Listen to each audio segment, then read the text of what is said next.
All right, everyone. Well, thank you first of all for having me come speak here. Mahalo to each and every one of you. I know your board president, Diane, is off island right now, but I had such a wonderful welcoming today that I'm just overjoyed to be here with you. And so I'm Reverend Johanna Kelly. I am the Associate Minister and Ministry Administrator at Unity Church of Hawaii on Diamond Head. And it's just been wonderful to be able to travel to other unities and to really just share a message with for those that would like to hear it. So thanks again for that wonderful opportunity to be here. And I like to give excited messages because, you know, my life has been transformed. I don't know how many people are new to Unity and Unity's message. If this is your first time just hearing about Unity or just feeling like, or hearing that, you know, there's this presence within us, this Christ consciousness, raise your hand, because then I may be speaking to you. So we all have experts here. Everybody, all right, so I had the veterans of Unity, which is great.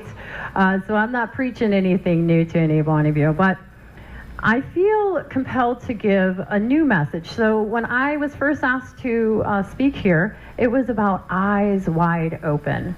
And the reason why I came up with that sermon title or that talk title was because that was what I was feeling at the time, that these new thought principles, Unity principles, can really open us up to experience something new. And it just may be a talk about that, so let's see how that goes. But really, yes, there's one clap in the back, thank you. But I wanted to give you a background as to why I feel so compelled to just be in the ministry, because I didn't start off like that. I was in the Air Force for 8.5 years, and anybody know my story at all? Good, all right, nobody knows what anything, so this will be new information, great. So I was in the Air Force for 8.5 years, and then I left the military and decided to join the Department of Defense, where I worked in Europe as an anti-terrorism officer and emergency manager. So I worked with, you know, Homeland Security, Department of State. I mean, we're all about, at the time, that outward appearance that someone and something was against us. And that's the premise of anti-terrorism, that there was the bad guy over there, and so you were going to have to do what you had to do to protect your people and resources from attack. And I spent a couple of years doing that. And suddenly, and I was working, this is one thing, I was working all the time, and I was a married lady to another Air Force person. So I was out there, I was the Department of Defense, I was married to somebody in the Air Force. We were living in Germany, and I worked with the DOD out there doing this work at the time. But I was always gone. That's the thing, is that when you're fighting battles out there, you're always busy, because they're always going to arise. It always seems like something new is popping up out there. And I was working so much and never at home that I didn't realize that my marriage was failing, and failing quickly.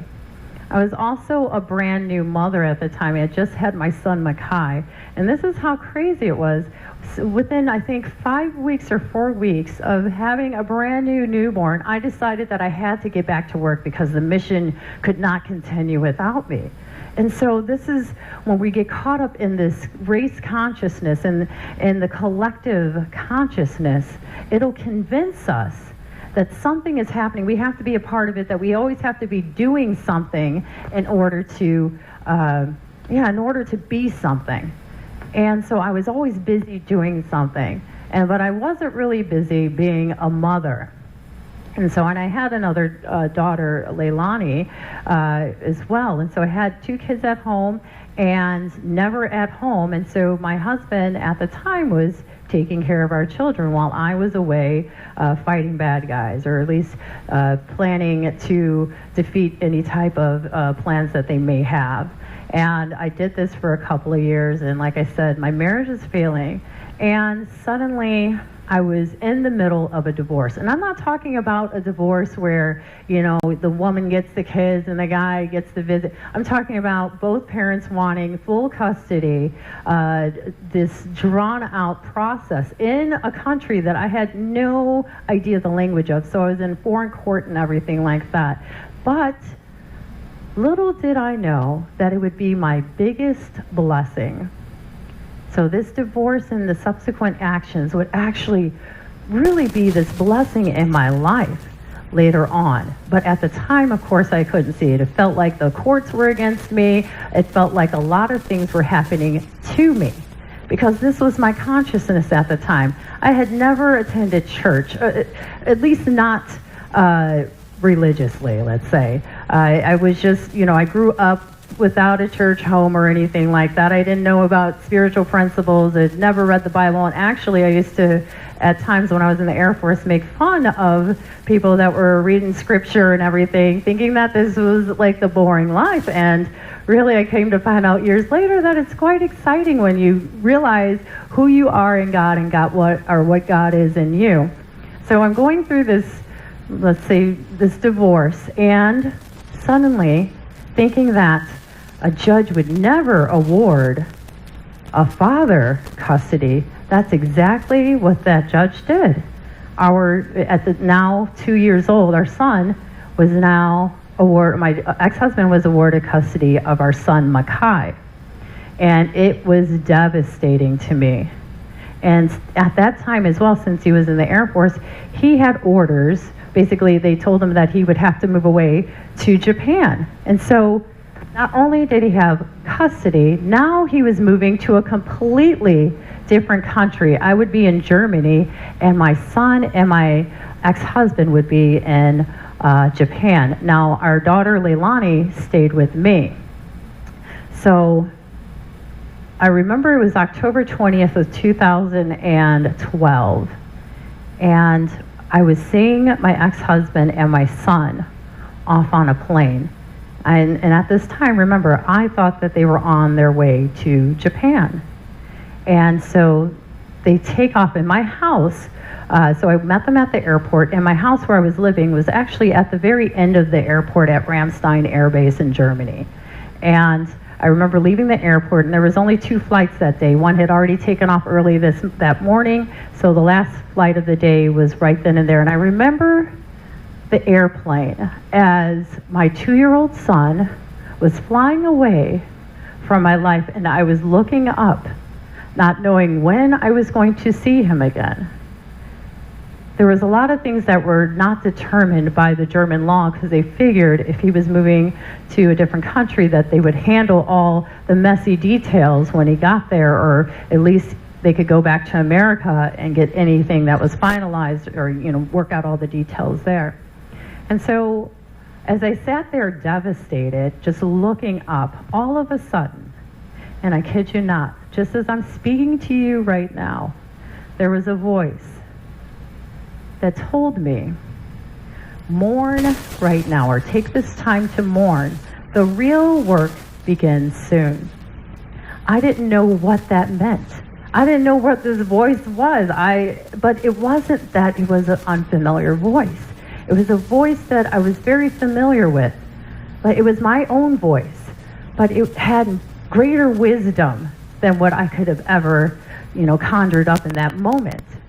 And so as I looked at the plane taking off, and I sat there on my back patio and listening to this voice, I did exactly that. I took the time to mourn. And within a week or two, I suddenly came across an author called Florence Scovel Shinn. Is anybody familiar with The Game of Life and How to Play It by Florence Scovel Shinn? It's a beautiful book. So if you're kind of new to New Thought or Unity, she wasn't a Unity minister at all, but she writes so eloquently and in such terms that they were very basic and easy for me to understand, that when I started reading her material, just by chance, it started showing up. And it was telling me that my thoughts were things, and that what I was thinking and believing true was manifesting in my outer realm. Now, isn't that incredible? I mean, not for, everybody here who must be a truth student, but for me who had no idea about anything at the time, it was quite unbelievable. I couldn't believe that my thoughts were creating something, and my beliefs about myself were creating something, were creating my outer experience. But then I started to put it into practice. I started putting truth principles into practice. So I read this book, The Game of Life and How to Play It, and I think it was written in the late 1800s or early 1900s. But it's still a beautiful book to read. It uses old terminology, kind of like Charles Fillmore and Myrtle Fillmore, but I love the Fillmores and I'm a Fillmorian, so that's how I kind of came across in Unity, was that I got to learn exactly how they used to speak back in the early 1900s, and it didn't bother me. My brain was okay with it was okay with going into that language. And the more I started to apply these truth principles, the more I started to see things that were miraculously occurring. The happier I started to feel. I started to look at the thoughts that I had been entertaining for years. I felt so much guilt for leaving all the time that of course it had to manifest itself in my world as, the misfit mother, a belief that I had about myself, or not good enough. If you take the Q process by Gary Simmons, it goes through certain beliefs that you may hold about yourself. Later on, I'll come to find this out, but it's really some things that we may be holding about ourselves that we may not know at the time, but once we start examining those things, we realize that we've been kind of holding true to certain things that no longer, that really, that weigh us down and that are manifesting in our worlds as undesirable things. And so as I'm reading this book and putting into practice, so that was October 20th of 2012, by January, I was getting, and this is another thing. So at this time, my ex and I were not speaking, and he was not communicating with me. I used all the resources I could to try to find him in Japan. Nobody knew where he was at, or at least the commanders were not telling me, because our divorce paperwork and the parental agreement was not spelled out. Those specifics were not there yet. And so as I'm doing this, and then learning as well, as I'm trying to find my son and learning more and more about spiritual principle, I have a feeling that I needed to move to Hawaii. And I had no idea. I'm like, well, why? I mean, well, first of all, what's just kind of weird is that my children are named Hawaiian names, just by chance. I'm from Chicago. I've visited here twice. But I have a daughter, Leilani, and a son, Makai. But yet, I decided to name my children Hawaiian names. And another thing was that I just started getting this feeling, like overwhelming feeling, that I was supposed to be putting in my letter of resignation with the Department of Defense and going off and doing something else. Now, I've been doing anti-terrorism and emergency management work for 8.5 years, whether it was in the Air Force or with the Department of Defense. And so I didn't really have any other skills. But then I started getting involved in marketing and just learning code for computer and just things that I would have been bored silly with years previous. But suddenly I had this passion within me to really get smart on those things. And then I started to find my joy in that, in computer animation and everything. And so I learned within a couple of months how to write code and do websites and do animations and stuff like that. And so, which was kind of unusual because this became my new love. As the heartbroken mother, I started finding joys in certain things, and I didn't know to what end, but later on I would find out to what end. So come about mid-March, like I said, I had this feeling to move, that I had to put in my letter of resignation, but I didn't know the right time. So come mid-March, all of a sudden, and so in the book of The Game of Life and How to Play It, the author, Florence Scovel Shinn, says, ask a question, make a demand to the universe, and the universe will respond. So the language that they used for that infinite source was infinite intelligence. So I asked, infinite intelligence, if I'm supposed to, because I had this feeling one day that I was supposed to turn in my resignation paperwork that day. So I said, on my way to my HR folks, walking up the hill, I said, infinite intelligence, if I am supposed to turn in my letter of resignation today, then I need a sign. And as soon as I completed that thought, somebody came ripping around a corner. Now, I had told people, by the way, like my boss and everybody, that I would be leaving. I just didn't know when. So nobody really took me seriously, but because I've been saying this for months, because I had this feeling since January I was supposed to be going, and suddenly it's March, I'm still there. But this guy rips around a corner, and he looks at me in his car as I'm walking up the hill to my HR with my letter of resignation paperwork, like, oh no, after asking that question. And he's like, hey girl, aren't you supposed to be gone by now? And I was like, yes. Yes, I am. I am supposed to be doing this. So I walked up there to my HR guy, Uli At, and I was at peace with that decision. And so I made sure to give myself a little bit of time before, so from letter of resignation to the time I left the Department of Defense, that was March, and I was gone by June, and I had gone to Chicago. Oh, wait, there was one last thing.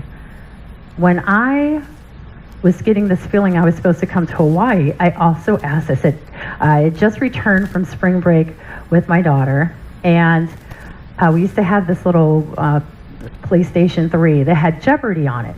And so Leilani goes upstairs to go to bed because it's already midnight. And I felt like, okay, Hawaii is where I'm supposed to be.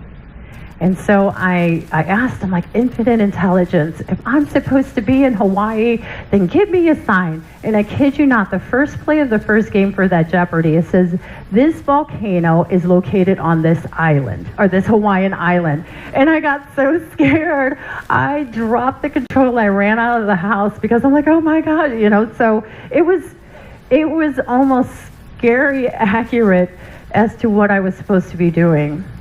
Now, I don't really receive those type of signs. I believe that those with little faith, they're given that strength at that time to really move forward with this divine design. Now, if I ask, I'm like, okay, I'm just going to have to trust what's happening at this point. But I'm sure if I really, really went inside, the answer would be given with clarity. But yeah, it was so clear. And it was right on that video game that it scared me a bit. And so I ran out the house and then went back inside and said, okay, so Hawaii it is. So come June, I took off, went to Chicago to visit my parents, and then made my way to Hawaii. Had no idea why I was supposed to be in Hawaii. Actually didn't know a single soul in Hawaii until one day, 2 weeks before I was supposed to leave and pack everything up from Chicago to Oahu. I see on Facebook a friend who is on the island. So I wrote to him. I hadn't really seen him since we were stationed in Turkey together. And this individual is like, oh, come over and, stay with us for as long as you need to. And so suddenly I had a place to live because I was looking on Craigslist and everything for a place to stay, and there was nothing that was popping up. Everything seemed to be kind of, just something that wasn't desirable. And I make my way in September 2013 to Oahu. And I move in with a friend, and suddenly one day we're talking. He's like, what made you move to Hawaii? And I'm like, I don't know. I'm supposed to, I think maybe because it's halfway to Japan, I'm supposed to find Makai. And I hadn't had a conversation with my ex up until that point. So from October 2012 to September 2013, no type of communication. This is how much we did not get along, and just how there was a lot of gray areas on as far as the paternal rights, or maternal rights went at the time with us. And so we were starting to talk, and I said, oh, I mentioned my ex's name. He's like, oh, he works right in the building right next to me. And I didn't believe him. I'm like, oh, he must be thinking somebody else. He says, no, he's my computer guy and everything else and on base. And so he just did an inspection on our little subdivision the other week. I'm like, this person right here? And I show him a picture. He's like, yeah, and he has a little son. And, and so my son, Makai, had been on Oahu the entire time. And during this time that I didn't have any type of communication with them, I started doing a lot of forgiveness exercises, which really opened me up to just unconditional love, just blessing no matter what. So I knew that, he eventually found out he had a white car, so whenever a white car would pass me, I would just bless the white car while I was on Oahu. I hadn't seen my ex just yet, and we're going into October of 2013. And suddenly I decide to kind of leave a note on his car letting him know that I was on the island, and gave him my phone number, and he contacted me. Over the months previous to this, I had done a lot of forgiveness work for myself especially, and also for what I thought he did to me. And then we started having this friendship again. And it's just been a beautiful experience since October 2013, just putting these principles into practice. Every day, just affirming my presence with God, and as God is my support, and as a Christ being within me. And so it's just been such a beautiful thing. When people say that practical Christianity doesn't work, then I have to definitely argue with them on that one, because I've seen it work. I've seen it work miracles in my life, to where things that were old hatreds, as A Course in Miracles says, old hatreds are turned into new love. That's these ancient things, these things where I don't like you or you don't like me, or you think I've wronged you or you've wronged me, that this enemy was never outside of myself. It was these beliefs that I was holding within. These self-doubts, this guilty consciousness of always having to work. And so during this time as well, when I arrived on island, I'm not sure if you know who Reverend Sky St. John is, but I started attending a Unity church because I saw that what Unity was teaching was similar to the game of life and how to play it. And so I started going to the church, and then I started classes full time to become a licensed Unity teacher. I mean, it was such a desire to do those things, to just learn more. It was almost like I was being fed a meal. And within, I think it was 8.5 months, I had become a licensed Unity teacher. I had taken full-time classes every single month, and what normally they give you, 10 years to do, I did in 8.5 months. Because they offered the curriculum out. I came in right at the exact time, the best time to do it.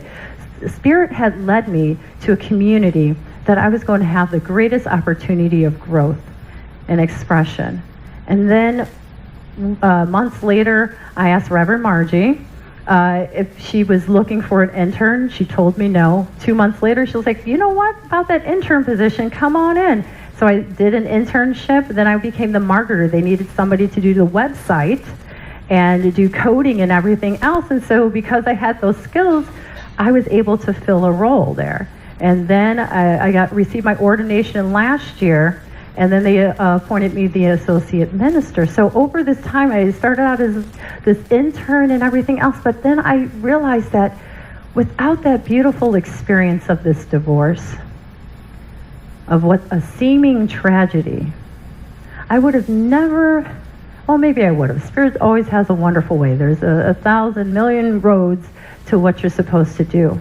But I'm glad that I had the eyes to see and the ears to hear, and then to act on it, which is the fifth Unity principle. It's one thing to know something, it's another thing to act on it. So we are called to also act, to demonstrate this truth as well. And because I've acted on it by following these principles, my life has transformed.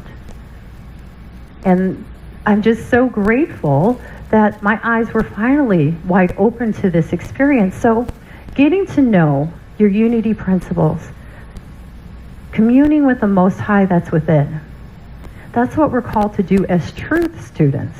These things work, but you have to work them. Be willing to demonstrate every day, in every situation, no matter how small it seems, demonstrate that love, that forgiveness that you are as a Christ. And you will see miracles appear in your world, and your eyes will open. Thank you.